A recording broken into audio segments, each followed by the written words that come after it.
প্রথম 10টি বিজোড় সংখ্যার যোগফল কত? তো আমাদের যদি এমন প্রথম 10টি বা 20টি বা n সংখ্যক বিজোড় সংখ্যার যোগফল বের করতে বলা হয়, আমরা সিম্পলি একটি সূত্র অ্যাপ্লাই করতে পারি। সেটি হচ্ছে প্রথম n সংখ্যক বিজোড় সংখ্যার যোগফলের সূত্র হচ্ছে n স্কোয়ার। এখানে n এর পরিবর্তে যেই সংখ্যক বিজোড় সংখ্যার যোগফলের কথা বলা হবে সেই সংখ্যাটি বসবে। এখানে আমাদের বলা হয়েছে 10টি বিজোড় সংখ্যার যোগফল, তার মানে এর অ্যান্সার আসবে 10 square 100। That means correct answer হচ্ছে ক 100। যদি বলতো 20টি বিজোড় সংখ্যার যোগফল কত, তাহলে আমরা বলতাম 20 স্কোয়ার, দ্যাট মিনস 400। তো n স্কোয়ার হচ্ছে প্রথম n সংখ্যক বিজোড় সংখ্যার যোগফল।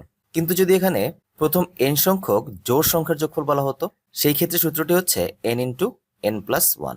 যদি আমাদের বলা হয় প্রথম 10টি জোড় সংখ্যার যোগফল কত, তখন এখানে আমরা সিম্পলি n এর জায়গায় 10 বসিয়ে দিতাম। 10 into 10 plus 1, that means 10 into 11, that means 110। এটি হচ্ছে প্রথম 10টি জোড় সংখ্যার যোগফল।